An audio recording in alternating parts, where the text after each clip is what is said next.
स्वामी भक्तांनो, अनेक जण रोज स्वामींची सेवा करतात, नामस्मरण करतात, तारक मंत्र म्हणतात, जप करतात. पण तरीही अनेकांच्या मनात एक प्रश्न कायम असतो. स्वामींची सेवा नेमकी कोणत्या वेळी करावी? सकाळी केलेली सेवा चांगली की रात्री केलेली की संध्याकाळी? कुठल्या वेळेला केलेलं नामस्मरण जास्त प्रभावी असतं? तर आजच्या या व्हिडिओमध्ये आपण जाणून घेणार आहोत स्वामी समर्थांची सेवा कोणत्या वेळी केल्यास अधिक सकारात्मक परिणाम मिळू शकतात. हा व्हिडिओ शेवटपर्यंत नक्की पहा, कारण शेवटी मी अशी एक महत्त्वाची वेळ सांगणार आहे ज्या वेळेला केलेली प्रार्थना मनाला खूप शांती देते. आणि हा व्हिडिओ सुरू करण्याआधी कमेंटमध्ये श्री स्वामी समर्थ लिहा. सर्वात आधी एक गोष्ट लक्षात घ्या, स्वामींसाठी वेळ महत्त्वाची नसते, महत्त्वाची असते ती भक्तांची श्रद्धा, विश्वास. जर मनापासून भक्ती केली असेल तर कोणत्याही वेळेला केलेली सेवा स्वामीपर्यंत पोहोचते. पण तरीही अध्यात्मात काही अशा वेळा मानल्या जातात ज्या वेळेला मन अधिक शांत आणि सकारात्मक असतं, आणि म्हणून त्या वेळेला केलेली सेवा मनावर जास्त परिणाम करते आणि जास्त प्रभावी ठरते. सगळ्यात पहिली आणि सगळ्यात उत्तम वेळ म्हणजे सकाळी सूर्योदयाच्या आधीचा काळ, म्हणजेच ब्रह्ममुहूर्त. साधारण पहाटे 4 ते 6 ही वेळ अत्यंत पवित्र मानली गेलेली आहे. ब्रह्ममुहूर्ताला अनन्यसाधारण महत्त्व आहे. या वेळेला वातावरण शांत असतं, मन स्थिर असतं आणि नकारात्मक ऊर्जा खूप कमी असते. म्हणून या वेळेला स्वामींचं नामस्मरण, जप किंवा तारक मंत्र म्हटल्यास मनाला वेगळी शांती मिळते आणि ती सेवा थेट स्वामींपर्यंत पोहोचते. अनेक संतांनी देखील पहाटेच्या साधनेचं महत्त्व आपल्याला सांगितलेले आहे. अनेक स्वामी भक्त देखील ब्रह्ममुहूर्तावर स्वामींची सेवा करतात. जेवढी होईल तेवढी सेवा ते स्वामींची करत असतात, कारण की ब्रह्ममुहूर्तामध्ये जर तुम्ही 5 मिनिटाची जरी जप किंवा नामस्मरण जे काही तुम्ही करणार ते 5 मिनिटं जरी तुम्ही ब्रह्ममुहूर्तावर केलं ना, तर ते अत्यंत प्रभावी अशी सेवा ठरते. दिवसभराची तुमची तासनतासची जी सेवा असते त्यापेक्षा ब्रह्ममुहूर्ताची 5 मिनिटाची सेवा खूप प्रभावी ठरते. म्हणून या वेळेला स्वामींचं नामस्मरण, जप किंवा तारक मंत्र म्हटल्यास मनाला एक वेगळी शांती मिळते आणि लवकरात लवकर तुमच्या ज्या काही इच्छा आहे त्या पूर्ण होण्यास मदत होते. तुमची इच्छा, तुम्ही खूप स्वामींची सेवा करताय पण ती इच्छा पूर्ण होत नाही, तर अशा पद्धतीने तुम्ही ब्रह्ममुहूर्तावर उठून स्वामींचं 5-10 मिनिटं नामस्मरण करा, जप करा, कोणतीही एक सेवा निवडा आणि ब्रह्ममुहूर्तावर उठून तुम्ही ती सेवा करा. नक्कीच तुमची ती इच्छा पूर्ण होईल आणि तुमच्या ज्या काही अडचणी आहेत तर त्या अडचणीमधून स्वामी तुम्हाला मार्ग नक्कीच दाखवतील आणि ती इच्छा तुमची स्वामी नक्कीच पूर्ण करतील. ब्रह्ममुहूर्तावर जर तुम्ही सेवा केली तर ती सेवा थेट स्वामीपर्यंत पोहोचते. जर तुम्हाला रोज शक्य नाही तर आठवड्यातून एक वेळा म्हणजेच गुरुवारी तरी पहाटे उठून स्वामींचं तुम्ही नामस्मरण करा. तुम्हाला स्वतःमध्ये सकारात्मक बदल जाणवू लागतील. आता दुसरी वेळ आहे सकाळी आंघोळ करून केलेली सेवा देखील अत्यंत शुभ मानली जाते. सकाळी 8च्या आत जर तुम्ही आंघोळ करून सेवेसाठी बसला तर ती देखील सेवा खूप शुभ आणि खूप प्रभावी अशी ठरते, कारण त्यावेळेला शरीर आणि मन दोन्ही ताजेतवाने असतात. आपण प्रफुल्लित असतो, प्रसन्न असतो. सकाळी सकाळी आंघोळ झाल्यानंतर स्वामींच्या फोटोसमोर दिवा लावायचा, अगरबत्ती लावायची, जी काही मूर्ती वगैरे असेल किंवा फोटो असेल दिवा अगरबत्ती लावायचा, स्वामींचा अभिषेक करायचा आणि फक्त 5-10 मिनटं बसून शांत नामस्मरण स्वामींच्या समोर करायचं. खूप मोठी पूजा रोजच्या रोज केली नाही तरी चालेल, पण तुमचं मन हे स्वामींच्या चरणापाशी लीन झालं पाहिजे.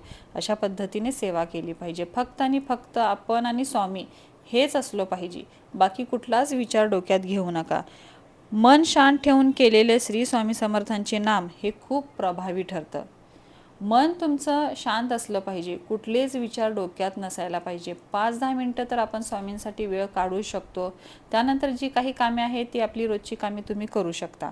पण जेव्हा तुम्ही स्वामींच्या समोर बसता तेव्हा तुमचं सगळं मन जे आहे ते एकाग्र झालं पाहिजे स्वामींच्या नामस्मरणावर. तिसरी वेळ आहे संध्याकाळची. संध्याकाळची वेळ देखील अध्यात्मात खूप महत्त्वाची मानली जाते, कारण दिवसभराचा थकवा, तणाव आणि नकारात्मक विचार या वेळेला जास्त जाणवतात.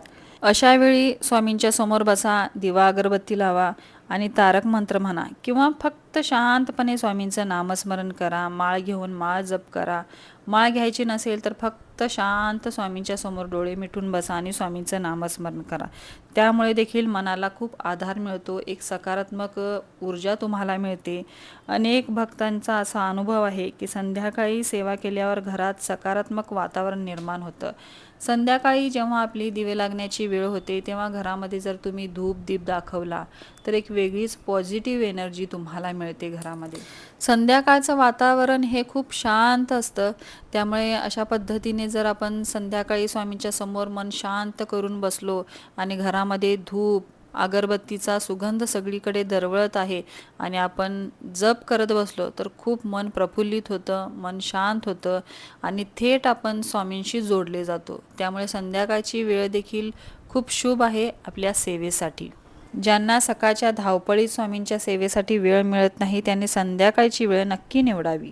संध्याकाळची वेळ ही तुमची 6च्या नंतर असावी. 6च्या नंतर किंवा 5:30च्या नंतरची वेळ तुमची असावी स्वामींच्या सेवेसाठी किंवा इतर कोणतीही पूजा करण्यासाठी. प्रदोष काळ ही खूप महत्त्वाचा असतो.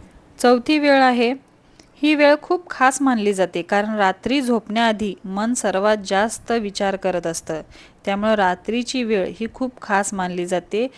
रात्रीच्या वेळी तुमचा मोबाईल, चिंता, नकारात्मक विचार बाजूला ठेवून फक्त 5 मिनटं स्वामींचं नाम घेतलं तर मन शांत होऊ लागतं आणि एकदम शांत अशी आपल्याला झोप लागते.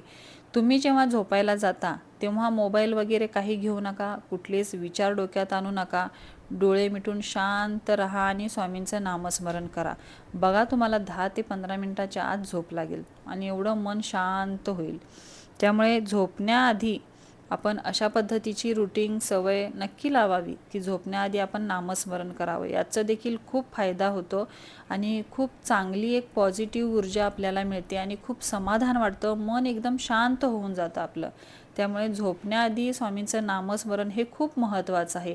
दिवसभराचे विचार, दिवसभराची थकान आपली सगळी निघून जाते आणि आपण स्वामींच्या नामस्मरणामुळे काय होतं ना, आपण स्वामींशी जोडले जातो, स्वामींच्या जवळ जातो. त्यामुळे आपण सगळं काही विसरून जातो. त्यामुळे झोपण्याआधी स्वामींचं नामस्मरण तुम्ही नक्की करा. ही सवय लावून घ्या. झोपण्याआधी स्वामींचं नामस्मरण, मोबाईल बाजूला ठेवायचा आणि स्वामींचं नामस्मरण करत करत झोपी जायचं. स्वामींचं नामस्मरण करत करत जर तुम्ही झोपला तर भीती, अस्वस्थता आणि मानसिक तणाव कमी होण्यास मदत होते. काहींना तर स्वप्नातही सकारात्मक अनुभव येतात आणि स्वामी दर्शनही देतात. म्हणून रात्रीची ही छोटी सेवा खूप प्रभावी ठरते. तर मग कोणती वेळ सर्वात श्रेष्ठ आहे? तर स्वामी भक्तांनो, अनेक जण विचारतात की नेमकी कोणती वेळ सर्वात चांगली? तर उत्तर आहे, ज्या वेळेला तुमचं मन पूर्ण श्रद्धेने स्वामींकडे जातं तीच वेळ सर्वात श्रेष्ठ. कोणी पहाटे सेवा करेल, कोणी रात्री सेवा करेल, कोणी संध्याकाळी सेवा करेल, कोणी सकाळी सेवा करेल, पण जर सेवा मनापासून असेल तर स्वामी नक्की ऐकतात. फक्त एक गोष्ट महत्त्वाची आहे, सेवा करताना घाई करू नका, मन दुसरीकडे ठेवू नका, दुसरा विचार करू नका, मन विचलित होऊ देऊ नका. मन एकाग्र करा आणि स्वामींचं नामस्मरण करा. मोठी पूजा करण्यापेक्षा मनापासून घेतलेलं स्वामींचं नाम हे अधिक महत्त्वाचं असतं. सेवा ही भीतीपोटी करू नका किंवा फक्त इच्छा पूर्ण व्हावी म्हणून करू नका. स्वामींवर प्रेम म्हणून सेवा करा, कारण खरी भक्ती ही व्यवहार नसते तर विश्वास असतो आणि जिथे विश्वास असतो तिथेच स्वामींची कृपा नक्की असते. तर स्वामी भक्तांनो, आज आपण जाणून घेतलं की स्वामी समर्थांची सेवा कोणत्या वेळी केल्यास मनाला अधिक शांती आणि सकारात्मक ऊर्जा मिळू शकते. लवकरात लवकर आपल्या इच्छा पूर्ण होऊ शकतात. तुम्ही कोणत्या वेळेला सेवा करता हे कमेंटमध्ये नक्की सांगा. व्हिडिओ आवडला असेल तर लाईक करा, शेअर करा आणि चॅनलला सबस्क्राईब नक्की करा. आणि शेवटी मनापासून म्हणा, श्री स्वामी समर्थ.